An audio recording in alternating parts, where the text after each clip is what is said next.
जो काम करो भगवान के लिए। विवाह भी कर रहे हैं तो किस लिए? बोले भगवान के लिए।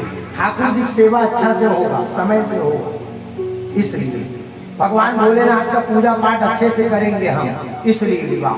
संतान उत्पत्ति, संतान चाहिए किस लिए? बोले संतान ठाकुर जी की सेवा करेंगे इसलिए। आगे जाकर के प्यारे श्रोता बंधुओं कहते हैं गोदावरी में स्नान करने से, गोदावरी नदी में स्नान करने से बड़े बड़े पाप का समाप्ति हो जाता है। नैमिषारण्य में स्नान करने से ब्रह्म हत्या के दोष से भी मुक्ति मिलता है स्नान करने से। एक तो संक्रांति आते भाई साल में, कौन सी संक्रांति भी थे? अच्छा, मकर संक्रांति साल में एक आते ही कहूँ था। अरे बोलो हरे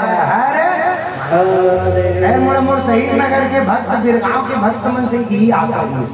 यहाँ हम बता दी ये तो संक्रांति, बहुत जल्द बता दो। मैं अपने हृदय का टोल लो, कितना जल्द नहीं पता हो संक्रांति।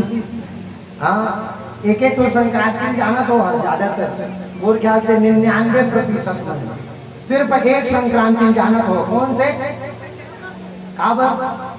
काबर जाना, तिल के लड्डू खिचड़ी खाए मिलते। माता बहनी हो, अच्छी बात नो है कि हम अपने हिंदू धर्म के बारे में छोटे छोटे चीजें नहीं जाने ना। हर महीना एक संक्रांति पड़ते तो साल में कितना संक्रांति? अब मैं पूछना चाहा संक्रांति कई थे काला नहीं पता, कोई बात नहीं। लेकिन आज के बाद मोला यहू तो गर्व हो ही कि मोर शहीद नगर के भक्त मने मतलब पता है संक्रांति का।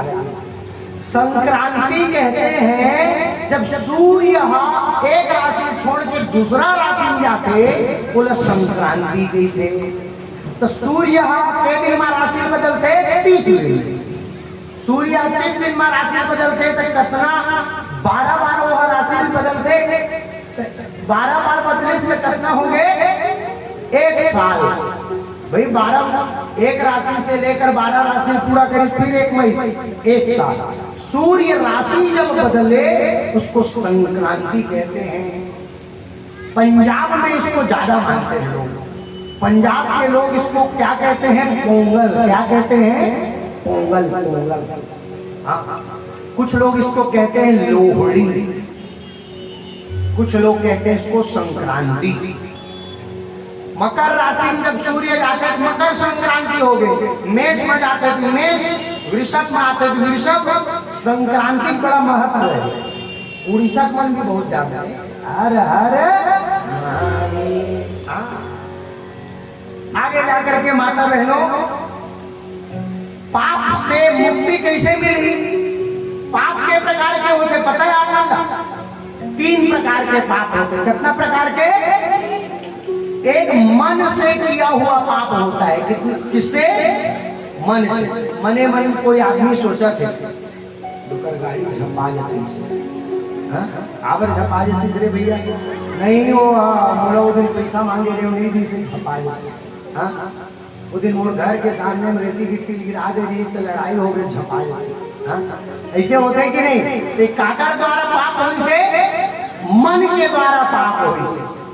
और यही पाप अगर वचन से होते तो कैसे हो?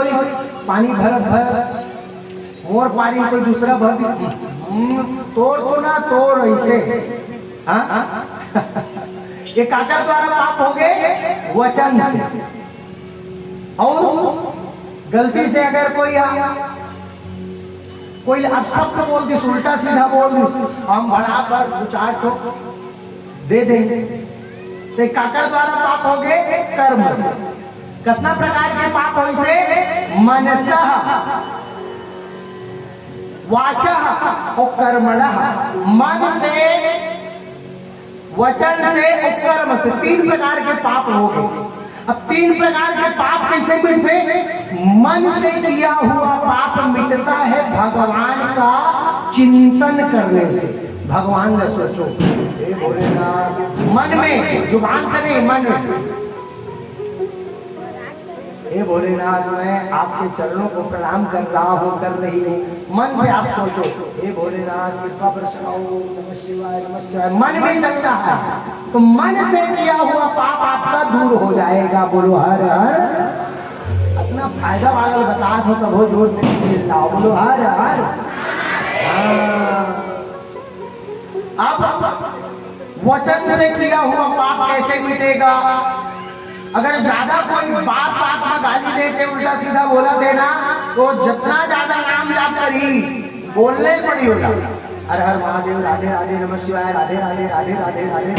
ज्यादा पाप करत हो तो ज्यादा नाम जाप करो। वे काकर नंबर ज्यादा है जो बिजनेसमैन होते, जो व्यापारी होते, ओकर नंबर ज्यादा है। काबर की बात बात में वाला झूठ बोलना है। कितने का है? 40 के समान है, लेकिन कितना 80 का बस मात्र 80 सीधा लग रहा। 40 के समान कितना के बोले 80 आप उनकी नहीं झूठ बोले हो। तो बोला ज्यादा बोलना चाहिए भगवान के नाम ला तो एक नियम लागू कर दो, हर ग्राहक ला भैया राधे राधे। हाँ ओकर बात कहन के बोल कितना समान है भैया? 40 के हर 80 रुपया मानते खरीद ली राधे राधे। तो पाप के पाप भी और पश्चाताप भी। हाँ तो कितना बड़ा फायदा है। माता बहनी हो, मैं ये नहीं कहा तो पाप करो और नाम जाप करो, ये नहीं कहा था। ये पापी पेट पर तो थोड़ा थोड़ा आप तो करे से पड़ी। व्यापारी महिला करे पड़ी कि नहीं? करे से पड़ी। और पाप कौन कहलाते? 10 के समान ला 1000 में देख हो वो पाप कहलाई। हाँ वो पाप कहलाई। 10 के समान ला अपन 20 में देखो, 30 में देखो, कोई पाप नहीं भाई, रोजी रोटी समय। लेकिन कई जन अभी कोरोना काल में 30 रुपए के डब्बा ला 150 में खरीदैया मन भी चाहिए। कमाई होए चाहे नहीं चाहिए। कोरोना काल खाली द्वार में रात में इसी सोचते रहे हो ढंगे ढंगे। मैं सोचा हूँ कि देखो आदमी कहते महाराज कथा पूजा पाठ में बैठ जहाँ कहाँ पाला बड़े जनमूल छेड़ के बताई महाराज पूजा पाठ में बैठा में कथा करा कहाँ पाला। अरे मूर्ख प्राणी 2 महीना कौन बैठे रही? 2 महीना से यहाँ चल रहे हैं और कोई चल रही चलिस की नहीं जैसी तैसी रोजी रोटी माता भी नहीं हो। बिना आलतू फालतू के खाना के बिना भी तो जी के ना मरना। चावल भात में जी के नहीं, सब्जी भी नहीं मिला होता है जी के नहीं। फिर भी समय के अनुसार जैसा चलना चाहोगे चल सकते हो। बहाना 1000 बनाओगे तो 1000 लाखों बहाना। मन से पाप करोगे तो मन का चिंतन करने से समाप्ति, वचन से पाप करोगे तो नाम जाप से पाप का आपका धुल जाएगा। और कर्म का पाप कैसे मिटेगा? ये बहुत कठिन है। अगर आप में कोई मारे पीटे हो, अगर बहुत ज्यादा पाप करे हो शरीर से तो ओकर कैसे मुक्ति मिली? ओकर मुक्ति मिली उपवास व्रत करना पड़ेगा, शरीर को कष्ट देना पड़ेगा, तब जाकर के आपका शरीर से किए हुए पाप का पश्चाताप होगा। क्यों महापुराण बता रहा है विदेश्वर संहिता। इसलिए कभी भी अगर आपके शरीर से कुछ गलती हो गया, अपराध हो गया है तो एक बात गांठ मार लो कि उपवास रहना चालू कर दो। लेकिन वो लोगों के लिए नहीं है जिनको शुगर है, बीपी है। नहीं कुछ होगे तो महाराज में राजा महाराज कह रहे मेरे जय श्री राम। ऐसे नहीं करना है भैया, सावधानी अपने शरीर के रखे रहो। लेकिन उपवास चालू करो। अरे पूरा दिन नहीं रह सकते, शाम को रहो उपवास, सुबह रहो उपवास, एक टाइम तो उपवास रहो। हमारे आयुर्वेद के थे कि सुबह का खाना महाराजा की तरह खाओ। कैसे? जोर से बोलो जी।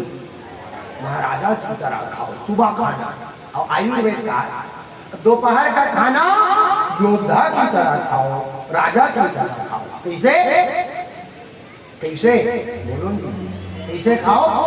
योद्धा मतलब युद्ध में जाके राजा राजा जी थे, सुबह महाराजा जी थे, और दोपहर के योद्धा जी थे, और रात में मजदूर जी थे। जिसे एकदम निर्धन खाए बर नहीं है, एक रोटी खा के जी गई, ज्यादा दिन तक चल सकते हैं। हाँ नहीं लटक जा।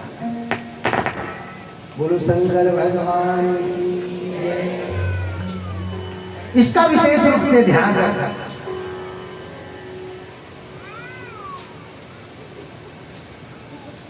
इसका विशेष रूप से आप लोगों को ध्यान रखना है प्यारे। और आगे जाकर के बताता मल त्याग का नियम। देखो बाथरूम भी करे के नियम शिव महापुराण में बताए हैं। सुन करके बड़ा चंबा लगी महाराज ऐसे भी। हाँ, मल मूत्र त्याग वहां नहीं करना चाहिए जहां मंदिर सामने हो। मंदिर के सामने मल मूत्र त्याग नहीं करना चाहिए। बाथरूम कोई ब्राह्मण आपके सामने है, नहीं करना चाहिए मल मूत्र त्याग। अग्नि के सामने भी मल मूत्र त्याग नहीं करना चाहिए। गौ माता तुलसी माता के सामने मल मूत्र त्याग नहीं करना चाहिए। गुदाद्वार को कभी भी किसी नदी में, कोई तीर्थ स्थल पे नदी में नहीं धोना चाहिए, अपवित्र नहीं करना चाहिए। जल सारे को समझना। यदि कोई व्यक्ति मलमूत्र से आया तो नदी है तो वहीं नहीं धो लेना चाहिए। आप जल ले लो बाहर, वहां पर प्रक्षालन करो, लेकिन नदी में ही जाकर के प्रक्षालन नहीं करना चाहिए। और एक बहुत बड़ी गलती आप उनके बता दो कि कभी भी तीर्थ यात्रा में जाओ और कोई भी नदी में नहाओ तो कपड़ा मत निचोड़ा। कपड़ा को वहां पर तीर्थ यात्रा में जाओ तो कोई भी नदी में, चाहे गंगा जी हो, चाहे यमुना हो, नर्मदा हो, कावेरी हो, सतलज हो, चाहे सोनभद्र नदी हो, कोई भी नदी हो, नदी में कभी भी कपड़ा नहाने के बाद निचोड़ना नहीं चाहिए। नहीं तो आपका पूरा पुण्य वहां पर पानी के साथ निचोड़ा जाएगा। इस बात का ध्यान रखना। एक से आजकल लिखाए भी थे कि वहां पर मत कपड़ा धो, यहाँ पर निर्मा मत धोना, निर्मा कपड़ा साबुन से मत धो, मत नहाओ तीर्थ स्थलों में, वहां जीव जंतु दोष रखते माता बहनों का ध्यान रखना। आगे अगर थोड़ा थोड़ा बढ़ेंगे तो इधर भी जगह है। जो माता बहने जगह थोड़ा थोड़ा पुगड़ा के बैठे हैं, थोड़ा थोड़ा आगे खसक रहा।